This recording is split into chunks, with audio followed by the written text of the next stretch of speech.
जय हिंद। इस वीडियो में हम लोग समझने वाले हैं दो चर वाले रैखिक समीकरण युग्म के बारे में। तो आइए जानते हैं दो चर वाले रैखिक समीकरण युग्म किसे कहते हैं और इन चैप्टर में उपयोग होने वाले जो भी समीकरण हैं उनके बारे में हम लोग आसानी से समझेंगे। तो बिना वीडियो लंबी किए वीडियो शुरू करते हैं और आप लोग बने रहिए लास्ट तक। एक शब्द मेरे पास आया है दो, तो दो क्या होता है यारों? तो दो ये होता है कि जो हम लोग प्राकृतिक संख्याओं में गिनने वाली जो संख्या होती है ना, जिसको हम लोग काउंटिंग करते हैं 1 2 3 4 5 6 7, तो इसमें जो दो संख्या प्रयुक्त हुआ वही ये हमारा यहाँ पे लिखा हुआ है दो। उसके बाद यहाँ पे एक शब्द और आता है हमारे सामने चर संख्या। तो चर संख्या क्या होता है? तो चर संख्या वो संख्या होता है जिसका मान हर हमेशा बदलते रहता है, कुछ न कुछ नया संख्या मान आते रहता है। कोई भी समीकरण को जब हम हल करते हैं ना, तो चर संख्या का कोई भी मान हमेशा एक जैसा नहीं आता है। तो इसीलिए इसको कहा जाता है कि चर संख्या वो संख्या जिसका मान हर हमेशा बदल रहता है वो चर संख्या कहा जाता है। तो अगर चर संख्या को देखा जाए तो हमारे पास जो चर संख्या आने वाला है, या तो वो चर संख्या x होगा, या तो वो चर संख्या y हो सकता है, चर संख्या z भी हो सकता है। इसके अलावा ABCD का जितना भी लेटर हो सकता है वो भी हमारा चर संख्या हो सकता है। उसके बाद यहाँ पे हमारा एक शब्द प्रयुक्त हुआ है रैखिक। तो रैखिक किसे कहेंगे यारों? तो रैखिक उसको कहेंगे ना जिसका घात एक हो, जिसका घात एक हो वो हमारा हो जाएगा रैखिक। क्या हो जाएगा? रैखिक। तो जब दो चर हमारे पास आया और उसका घात क्या होना चाहिए? एक, तो वो बन जाएगा हमारा दो चर वाला रैखिक। अब बात करते हैं समीकरण का। समीकरण क्या होता है? तो जब ये दो चर वाला रैखिक आ जाएगा मेरे पास, एग्जाम्पल के तौर पर अगर कहा जाए तो एक चर हमारे पास है x और दूसरा चर कोई भी हम ले लेते हैं y। इन दोनों के साथ कोई ना कोई एक चिन्ह का हम लोग प्रयोग कर लेते हैं, जैसे प्लस का उपयोग कर लिए। तो हमारे पास यहाँ पर दो चर है, एक चर x और एक चर y। अगर इसके घात का बात किया जाए तो x का घात भी एक है और y का घात भी एक है। इसका मतलब ये दो चर में तो है लेकिन रैखिक है। अब समीकरण क्या होगा? तो समीकरण इन दोनों चर के बराबर में कोई भी वास्तविक संख्या आ जाए या फिर कोई भी और अदर संख्या आ जाए तो हमारा हो जाएगा ये समीकरण। अगर जीरो का बात कर लें कि x हमारा चर संख्या एक, दूसरा चर संख्या y हो गया, इन दोनों का घात का बात किया जाए तो घात एक हो गया, तो ये हमारा हो गया दो चर वाला रैखिक। बराबर में कोई भी संख्या बैठा दे तो वो हो जाएगा हमारा समीकरण। तो ये हमारा पूर्ण रूप से अब ये कहने वाला है दो चर वाले रैखिक समीकरण। दो चर वाले रैखिक समीकरण कहलाने वाला है। तो अब आगे समझेंगे हम लोग युग्म के बारे में। तो युग्म को समझने से पहले हम लोग यहाँ पर एक चीज़ के बारे में जानेंगे, जो कि यहाँ पर इसको मिटाने के बाद आप लोगों को बताते हैं क्या। तो हमारा जो पॉइंट आने वाला है दो चर वाले रैखिक समीकरण। दो चर वाले रैखिक समीकरण। तो दो चर वाले रैखिक समीकरण अभी जस्ट हम आप लोगों को बताए हैं कि जिसमें क्या होना चाहिए, तो दो चर कोई भी होना चाहिए जिसका घात एक हो। दो चर वाले रैखिक समीकरण में कोई भी दो चर होना चाहिए जिसका घात एक हो और उसके बराबर में कोई ना कोई संख्या दिया रहना चाहिए, तो हो जाएगा हमारा दो चर वाले रैखिक समीकरण युग्म। जस्ट इसका एग्जाम्पल भी हम लोग दिए थे, जैसे x प्लस का y, ये हमारा दो चर वाला रैखिक समीकरण तो अभी नहीं कह सकते हैं इसको, क्योंकि इसके बराबर में जब तक कोई भी संख्या नहीं आएगा तब तक ये समीकरण नहीं हो सकता है। तो अभी ये हमारा दो चर वाले रैखिक बहुपद कह सकते हैं इसको, क्योंकि इसके बराबर में कुछ भी नहीं है। तो जब बराबर में कोई भी संख्या या तो हम जीरो दे दें या फिर कोई संख्या एक भी दे सकते हैं, हो सकता है रूट वाला कोई भी संख्या दे सकते हैं। तो जब बराबर में कोई भी संख्या उपयुक्त हो जाएगा तो ये हमारा कहलाएगा दो चर वाले रैखिक समीकरण युग्म। अगर इसके सामान्य रूप का बात किया जाए यारों, तो इसका जो सामान्य रूप होता है, मतलब दो चर वाले रैखिक समीकरण को हम लोग किस रूप में लिख सकते हैं वही रूप इसका सामान्य रूप या फिर इसको मानक रूप भी कहा जाता है। तो इसका दो चर वाले रैखिक समीकरण का जो सामान्य या फिर मानक रूप है वो होता है इस प्रकार से।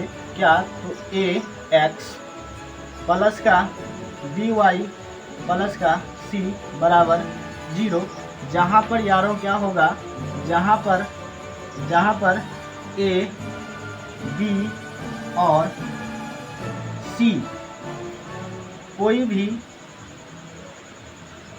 वास्तविक संख्या होगा, कोई भी वास्तविक संख्या होगा तथा कोई भी वास्तविक संख्या होगा तथा a बराबर 0 नहीं और a बराबर 0 नहीं और b बराबर 0 नहीं होना चाहिए, b बराबर 0 नहीं होना चाहिए। तो इस कंसेप्ट को हम लोग समझते हैं कि ये क्या लिखा हुआ है। तो दो चर वाले रैखिक समीकरण का जो सामान्य रूप या फिर मानक रूप होता है, जिस रूप में हम दो चर वाले समीकरण को लिख सकते हैं, तो वो हमारा जो सामान्य रूप है वो हमारा है ax प्लस का by प्लस का c बराबर का 0। जहाँ पे होना क्या चाहिए, तो यारो ये a और ये b और ये c क्या होना चाहिए, तो कोई भी वास्तविक संख्या होना चाहिए, कोई भी वास्तविक संख्या होना चाहिए। और क्या होना चाहिए, तो a हमारा 0 नहीं होना चाहिए, मतलब ये 0 कोई भी वास्तविक होना चाहिए, कोई भी वास्तविक संख्या तो होना चाहिए, बट a बराबर 0 नहीं होना चाहिए। a 0 अगर हो जाता है तो वो दो चर में समीकरण नहीं रहेगा, वो खत्म हो जाएगा। तो 0 भी हमारा वास्तविक संख्या है, लेकिन पहला कंसेप्ट तो यह है कि a, b और c कोई भी वास्तविक संख्या हो सकता है। और सेकंड कंसेप्ट में ये कहा गया है कि वास्तविक संख्या 0 भी है, लेकिन वो a के स्थान पर 0 नहीं होना चाहिए, और साथ ही साथ b के स्थान पर भी 0 नहीं होना चाहिए। तो ऐसा क्यों हुआ, क्यों नहीं होना चाहिए, इसके बारे में जानते हैं। तो हमारे पास जो दो चर वाले रैखिक समीकरण का सामान्य रूप है यारो, वो है हमारा ax प्लस का by प्लस का c बराबर का 0। अब a b c इसके स्थान पर कोई भी वास्तविक संख्या हम लोग लेंगे, तो हमारा जो समीकरण लिखाने वाला है, अगर मान के चलिए a के स्थान पर हम लोग 2 ले लेते हैं, तो ये हमारा हो जाएगा 2x प्लस का b के स्थान पर कोई भी संख्या ले लें, 3 ही ले लेते हैं, तो ये हो जाएगा हमारा 3y प्लस का c के स्थान पर कोई भी संख्या हम ले लेते हैं 5 बराबर का 0। तो अगर इसको देखा जाए तो a के स्थान पर हमारा 2 है जो कि एक वास्तविक संख्या है, b के स्थान पर मेरा एक 3 है जो कि वास्तविक संख्या है, और c के स्थान पर भी मेरा एक 5 है जो कि वास्तविक संख्या है। तो a b c वास्तविक संख्या तो है, लेकिन a 0 नहीं होना चाहिए और b भी 0 नहीं होना चाहिए। इसका क्या कॉन्सेप्ट है यारो, तो अगर a 0 हुआ, अगर a 0 हुआ तो मुख्य रूप से अगर इसमें देखा जाए a x का, तो इसमें है क्या संबंध, क्या है a और x दोनों में, तो a और x में संबंध है यारो गुणा का। इसका संबंध है गुणा का। अगर a के स्थान पर हमारा 0 आया तो 0 के साथ x का हो जाएगा गुणा, और आप लोगों को पता है कि अगर किसी भी संख्या में 0 के साथ गुणा होता है तो वो संख्या 0 हो जाता है। तो ये हमारा अगर 0 के साथ x का गुणा हो गया तो ये हमारा हो गया 0, और जैसे ये 0 होगा तो यहाँ से एक चर जो हमारा x है वो खत्म हो जाएगा, ओनली फॉर बचेगा हमारे पास एक चर y। अगर इस b के स्थान पर भी हमारा 0 हो जाएगा, तो b के स्थान पर अगर 0 हुआ तो y भी हमारा 0 हो जाएगा, और यहाँ से दूसरा चर भी हमारा खत्म हो जाएगा। तो यानी कि हम कह सकते हैं कि दो चर वाले रैखिक समीकरण का युग्म, दो चर वाले रैखिक समीकरण का सामान्य रूप ax plus by plus c बराबर 0 तो होता है, लेकिन a b c वास्तविक संख्या होना चाहिए, कोई भी वास्तविक संख्या, लेकिन a के बराबर में यानी कि a के स्थान पर 0 नहीं होना चाहिए और b के स्थान पर भी 0 नहीं होना चाहिए, अन्यथा वो हमारा जो दो चर है वो दो चर गायब हो जाएगा। दोनों चर में से अगर a के स्थान पर भी 0 आया तो एक चर इसमें से गायब हो जाएगा, बचेगा एक चर। तो इसको हम नहीं बोल सकते हैं कि ये दो चर वाले हमारा रैखिक समीकरण है। इसीलिए इस बातों को याद रखना पड़ेगा कि दो चर वाले रैखिक समीकरण का जो सामान्य रूप होता है वो हमारा होता है ax plus by plus c बराबर 0, जहाँ पर a b c कोई भी वास्तविक संख्या हो सकता है, लेकिन इतना याद रखना है कि a के स्थान पर न तो 0 हो सकता है और b के स्थान पर न तो 0 हो सकता है। तो इस कॉन्सेप्ट को लिखने के लिए एक और तरीका से लिखा जाता है, हमारे बुक में लिखा रहता है यारो, क्या चीज़, यहाँ पर जो हम कॉन्सेप्ट दिए हैं दूसरा थ्योरी कि a बराबर 0 नहीं होना चाहिए और b बराबर 0 नहीं होना चाहिए। तो इसको एक तरीका से और लिखा जाता है, कैसे, तो a square plus b square बराबर 0 ना हो। ये जो कॉन्सेप्ट हम लोग लिखें कि a बराबर 0 नहीं हो और b बराबर 0 नहीं हो, इसको इन दोनों को एक साथ लिखने के लिए a square plus b square बराबर 0 नहीं हो, इस रूप में भी लिखा जाता है, के रूप में भी लिखा जाता है, तो यारो ये चीज़ आपको समझ में आ गया होगा कि दो चर वाले रैखिक समीकरण क्या होता है। अब आइए उसके आगे की बात समझने का हम लोग प्रयास करते हैं। तो दो चर वाले रैखिक समीकरण हम लोगों को समझ में आ गया कि कोई भी दो चर होना चाहिए जिसका घात 1 हो और उसके बराबर में कोई भी संख्या होना चाहिए ताकि वो समीकरण बन सके। तो एग्जाम्पल की बात किया जाए तो एग्जाम्पल इससे पहले भी हम लोग दे चुके हैं। तो एक एग्जाम्पल यहाँ पर हम ले लेते हैं 2x प्लस का 5y माइनस का 3 बराबर का 0। ये हमारे पास दो चर वाला एक रैखिक समीकरण है। अब दो चर वाले एक रैखिक समीकरण यहाँ पर है। इसी तरह का एक समीकरण और इसके साथ अगर हम जोड़ देते हैं तो वो हमारा कहलाता है युग्म। तो हो जाएगा, उसका नाम जो हो जाएगा मेरा यारों, वो हो जाएगा दो चर वाले रैखिक समीकरण। एक समीकरण था तो वो था दो चर वाले रैखिक समीकरण, और इसी तरह का समीकरण एक और यहाँ पे हम ले लेते हैं, जैसे 3x माइनस का 5y प्लस का 6 बराबर का 0। इसी तरह का एक समीकरण और यहाँ पर हम ले लिए और इसके साथ इसको मिला दिए। ये हमारा हो गया दो चर वाले रैखिक समीकरण युग्म यानी कि जोड़ा।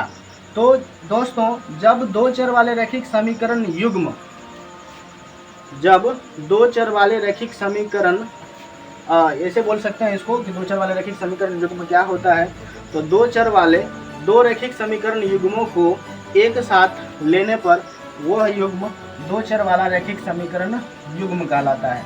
यहाँ पर इसका हम लोग परिभाषा भी दे सकते हैं यारों इस तरह से, क्या, तो दो चर में या दो चर वाले दो रैखिक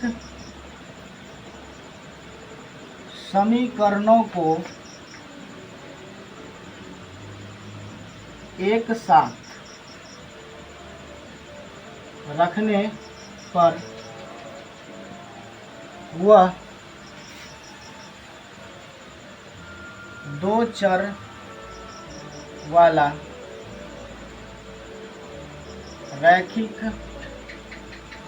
समीकरण युग्म कहलाता है। समझ में आया आप लोगों को क्या?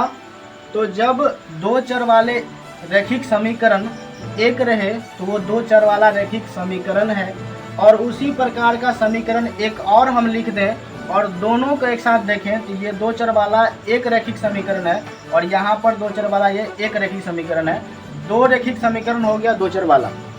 तो जब दो चर वाला एक ही जैसा दो रैखिक समीकरण हो जाए तो वो हमारा कहलाता है दो चर वाला रैखिक समीकरण युग्म। युग्म का मतलब ही होता है यारों जोड़ा। तो जब दो चर वाले रैखिक समीकरण जोड़ा में आ जाएगा तो उसको हम लोग युग्म बोलेंगे। और अब हम लोग पढ़ेंगे दो चर वाले रैखिक समीकरण युग्म के बारे में और जानेंगे उसका सामान्य रूप क्या होता है। यहाँ पर हम लोग दो चर वाले सिर्फ सिंगल रैखिक समीकरण का युग्म देखे हैं, सामान्य रूप देखे हैं।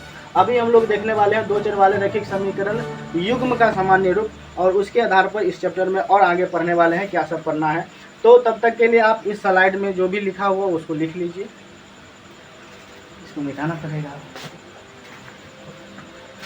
ये उतना कट पेस्ट नहीं हुआ ना।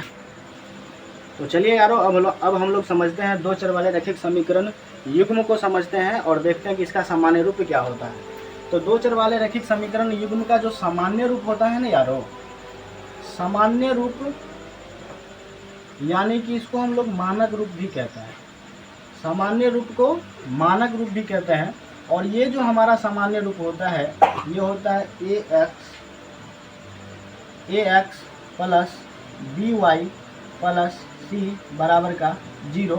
अब युग्म का बात कर रहा है तो इस प्रकार का एक समीकरण और हमको चाहिए, तो वहाँ पे हमारा हो जाएगा, इसको भी हम ax ही लिख लेते हैं, प्लस का by प्लस का c बराबर का 0। यहाँ पे दो समीकरण तो लिख लिया यारों, लेकिन एक लोचा यहाँ पे है। लोचा ये है कि इस वाले समीकरण में भी हमारा a है और दूसरा समीकरण में भी हमारा a है। इस पहले समीकरण में b है तो दूसरे समीकरण में भी b है।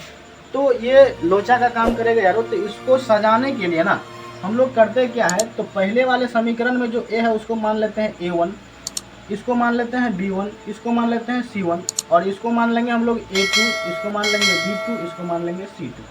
तो हमारे पास जो दो चर वाले रैखिक समीकरण युग्म का सामान्य रूप है यार, वो हमारा हो गया a1x plus b1y plus c1 बराबर का 0, और दूसरा जो है a2x plus b2y plus c2 बराबर 0।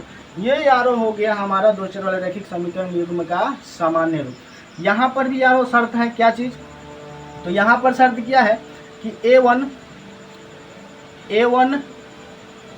B1 C1 A2 B2 और C2 कोई भी वास्तविक संख्याएं हो सकती है। क्या हो सकता है? A1 B1 C1 A2 B2 और C2 कोई भी वास्तविक संख्याएं हो सकती है, लेकिन क्या होगा यारों? तो A1 बराबर 0 नहीं होना चाहिए, B1 बराबर 0 नहीं होना चाहिए, उसके बाद A2 बराबर 0 नहीं होना चाहिए और B2 बराबर भी 0 नहीं होना चाहिए। इस बातों को याद रखना पड़ेगा कि हमारा जो दो चर वाले रैखिक समीकरण युग्म है, इसका सामान्य रूप तो ये होता है A1x plus B1y plus C1 बराबर 0, A2x plus B2y plus C2 बराबर 0, लेकिन टर्म एंड कंडीशन को भी याद रखना पड़ेगा कि A1 B1 C1 A2 B2 C2 इसके स्थान पर कोई भी वास्तविक संख्या तो हो सकता है, लेकिन A1 हमारा 0 नहीं होना चाहिए, B1 हमारा 0 नहीं होना चाहिए, A2 भी हमारा 0 नहीं होना चाहिए और B2 भी हमारा 0 नहीं होना चाहिए। क्यों यारों? तो इससे पहले हम लोग जान चुके हैं कि दो चर वाले जो रैखिक समीकरण है, उसके स्थान पर अगर एक स्थान पर 0 आ गया तो वहाँ से एक चर हमारा गायब हो जाता है। तो अगर A1 के स्थान पर 0 आ गया यारों, तो इसका x के साथ है गुना, तो मतलब A1 0 हो गया तो 0 का x के साथ गुना हो जाएगा तो हो जाएगा 0, जो कि हमारा एक चर यहाँ ये लेकर चल जाएगा। तो हमारा ये दो चर का समीकरण नहीं बचने वाला है। इसलिए इस चीज़ को याद रखना पड़ेगा कि सामान्य रूप तो ये होता है, लेकिन A1 0 नहीं होना चाहिए, B1 भी 0 नहीं होना चाहिए, A2 भी 0 नहीं होना चाहिए और B2 भी 0 नहीं होना चाहिए। इस कॉन्सेप्ट को एक और तरीका से लिखा जाता है यारों, क्या चीज़?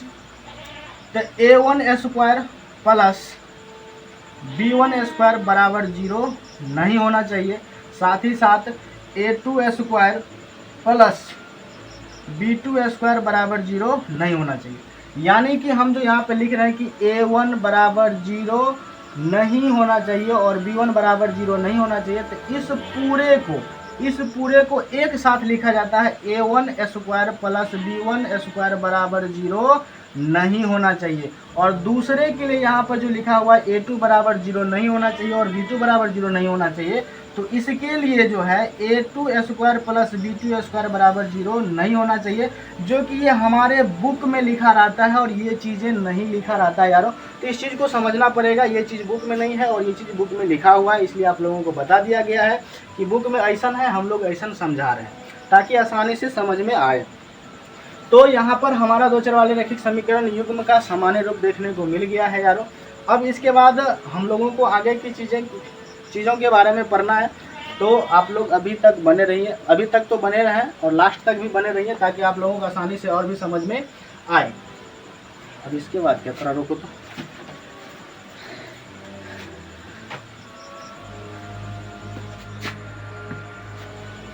तो यहाँ तक यारों हम लोगों ने समझ लिया कि दो चर वाले रैखिक समीकरण युग्म का सामान्य रूप क्या होता है, उसका टर्म्स एंड कंडीशन क्या है, उसके बारे में हम लोगों ने जान लिए हैं। अब हम लोग जानते हैं कि दो चर वाले रैखिक समीकरण, ये इसको ना दो चर वाले रैखिक समीकरण युग्म को हल के आधार पर ना 3 भागों में बांट दिया है। दो चर वाले रैखिक समीकरण युग्म को हल के आधार पर 3 भागों में बांट दिया है, उसके बारे में हम लोग अभी जानने वाले हैं। तो देखते हैं कौन कौन सा 3 प्रकार है जिसको बांटा है।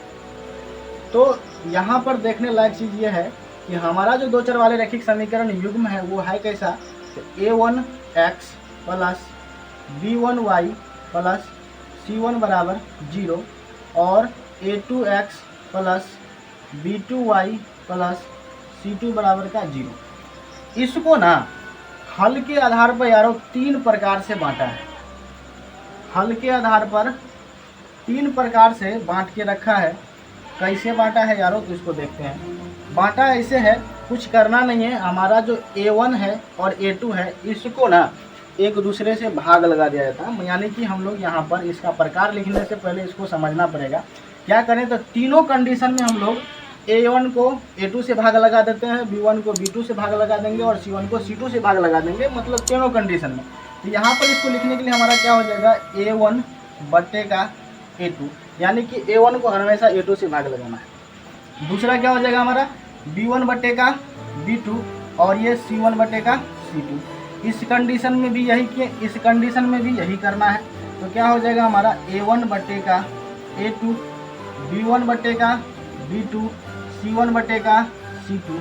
तीसरा कंडीशन में भी सेम चीज़ करना है, A1 बटे का A2, B1 बटे का B2, C1 बटे का C2।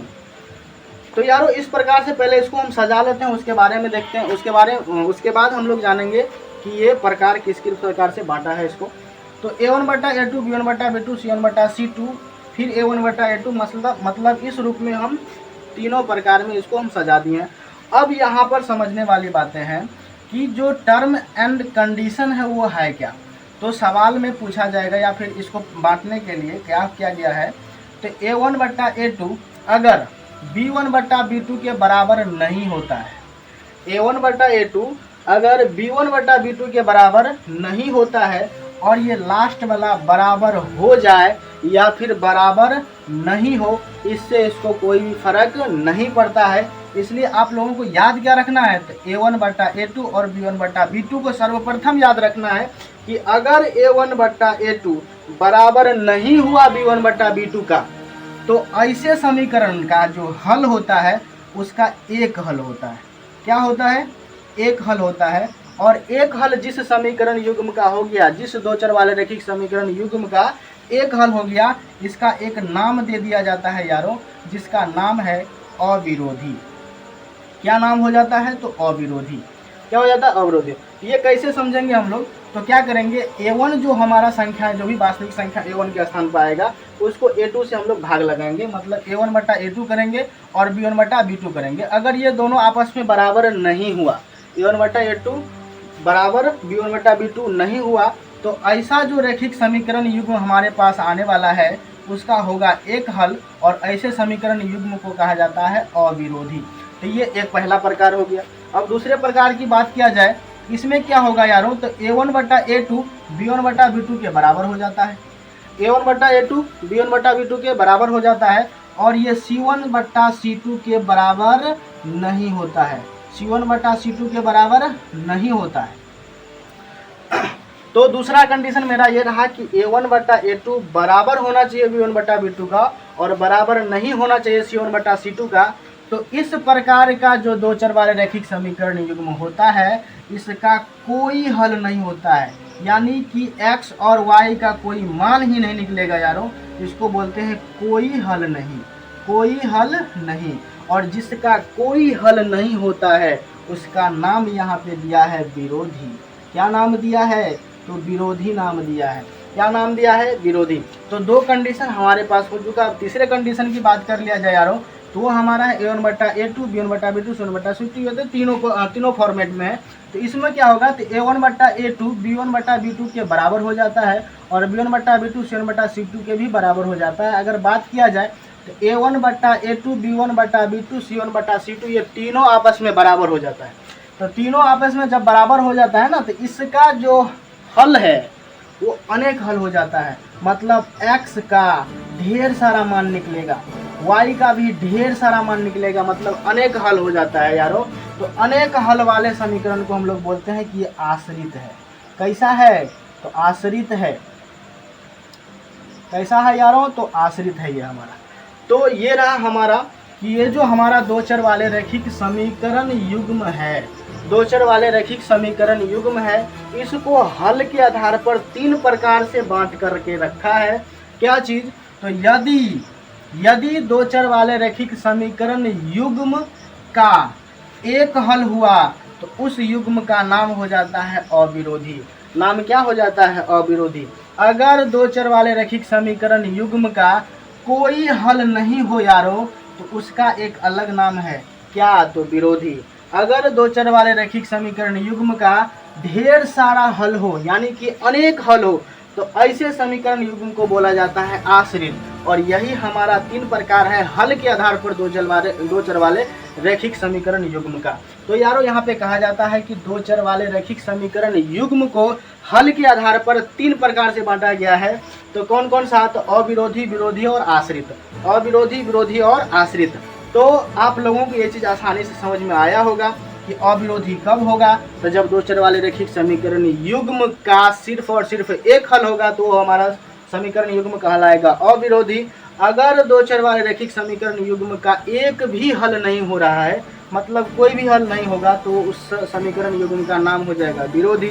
अगर 2 चर वाले रैखिक समीकरण युग्म का ढेर सारा हल निकले यारों, तो उसको कहा जाएगा आश्रित। और यही हमारा 3 प्रकार रहा। आगे हम लोग समझेंगे कि 2 चर वाले रैखिक समीकरण को हल किस किस विधियों द्वारा निकाला जाता है, उसके बारे में समझेंगे। तो इसको लिखा जाए, नहीं इसमें और अभी ले जाना है, इसको बहुत बड़ा हो जाएगा।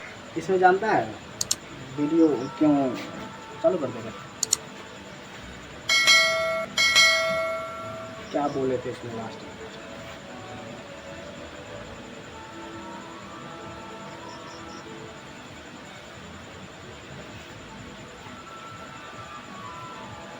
बहुत करना पड़ेगा। लास्ट में इसमें क्या बोले थे इसलिए याद है, कहीं से बोल देते हैं पर मिला लेना, ठीक है। तो यारों हम लोगों ने देख लिया कि 2 चर वाले रैखिक समीकरण युग्म को हल के आधार पर 3 प्रकार से किस प्रकार से बांट दिया है इसको। अब आगे हम लोग समझते हैं कि यही 2 चर वाले रैखिक समीकरण युग्म को हल होने और नहीं होने के आधार पर भी 2 भागों में बांट के रखा है। तो वो क्या है वो हम लोग जानते हैं यहाँ पर। तो यहाँ पर आप कंडीशन पहले से यहाँ से देख लीजिए कि क्या है कि एक हल हुआ, यहाँ पर कोई हल नहीं हुआ, और यहाँ पर अनेक हल हो रहा है। हल चाहे एक हो या अनेक हो, हल हुआ। अगर हल नहीं हुआ तो वो नहीं हुआ। इस कंडीशन को याद रखना, आगे समझते हैं। नहीं तो यार इसी में समझा देते हैं, यहाँ पे पहले से लिखा हुआ है, इसी में समझा देते हैं। क्या? तो हल होने और नहीं होने के स्थान पर यहाँ हाँ?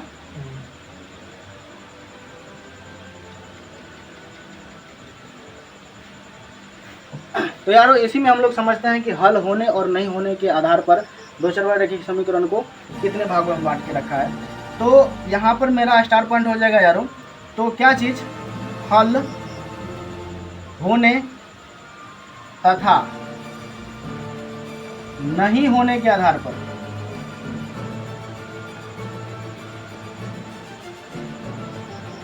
हल होने तथा नहीं हल होने के आधार पर इसी 2 चर वाले रैखिक समीकरण को 2 भागों में बांट के रखा है। तो 2 भाग वो कौन सा है? तो एक हो जाता है हमारा यारो संगत हो जाता है, एक हमारा संगत हो जाता है, और दूसरा यारो हमारा हो जाता है असंगत। दूसरा हो जाता है असंगत। ये बड़ा टॉपिक है नहीं यारो, ये 1 सेकंड क्या 5 सेकंड में ये खत्म होने वाला है। तो कैसे? तो हल होने तथा नहीं होने के आधार पर, किसके आधार पर? तो 2 चर वाले रैखिक समीकरण युग्म का हल होने एवं हल नहीं होने के आधार पर इस 2 चर वाले रैखिक समीकरण युग्म को 2 भाग में बांट के रखा है, संगत और असंगत। तो संगत किसे कहेंगे और असंगत किसे कहेंगे, इसके बारे में जानते हैं यारों। तो जिस 2 चर वाले रैखिक समीकरण युग्म का हल हुआ यानी कि वो संगत है, जिस 2 चर वाले रैखिक समीकरण युग्म का हल नहीं हो रहा है यानी कि वो असंगत है। अब यहाँ पे ऊपर नजर डाल लेते हैं। अगर इस रूप का 2 चर वाले रैखिक समीकरण युग्म है यानी कि a1 बट्टा a2 बराबर नहीं हो b1 बट्टा b2 का, तो एक हल होता है। इसका मतलब है कि इसका हल हो रहा है, यानी कि इस कंडीशन में जो 2 चर वाले रैखिक समीकरण है वो हमारा है संगत, वो हमारा है संगत। अगर इस कंडीशन का बात किया जाए यारों, तो a1 बट्टा a2 बराबर b1 बट्टा b2 और बराबर नहीं हो c1 बट्टा c2 का, तो कोई हल नहीं हो रहा, मतलब आंसर निकल ही नहीं रहा है, x और y का मान आ नहीं रहा है, तो मतलब इसका कोई हल नहीं है। और जिस समीकरण युग्म का कोई हल नहीं होता है उसे बोलते हैं असंगत। तो इस कंडीशन में जो हमारा दो चर वाले रैखिक समीकरण युग्म होगा वो हो जाएगा मेरा असंगत। अगर इसका बात कर लिया जाए यारों, तो इसका तो ढेर सारा हल हो रहा है, मतलब इसका हल है, चाहे हल एक हो या फिर अनेक हो, हल है, मतलब ये भी हमारा क्या हो जाएगा, संगत हो जाएगा। क्या होने वाला है, संगत। तो यहाँ से आप लोगों को ये चीज़ समझ में आ जाना चाहिए कि हल हुआ तो संगत, नहीं हुआ तो असंगत, हल हुआ तो संगत, हल नहीं हुआ तो असंगत। और यहाँ पर जो हमारा 3 कंडीशन है, इस 3 कंडीशन में से सिर्फ एक कंडीशन में हमारा समीकरण असंगत होता है, बाद बाकी ये दोनों कंडीशन में हमारा जो समीकरण होता है दो चर वाले रैखिक समीकरण युग्म का, वो हो जाता है संगत, हल होने और नहीं होने के आधार पर यारों। तो आज के लिए बस हम लोग इतना ही रहने देते हैं, मिलते हैं नेक्स्ट वीडियो में, तब तक के लिए जय।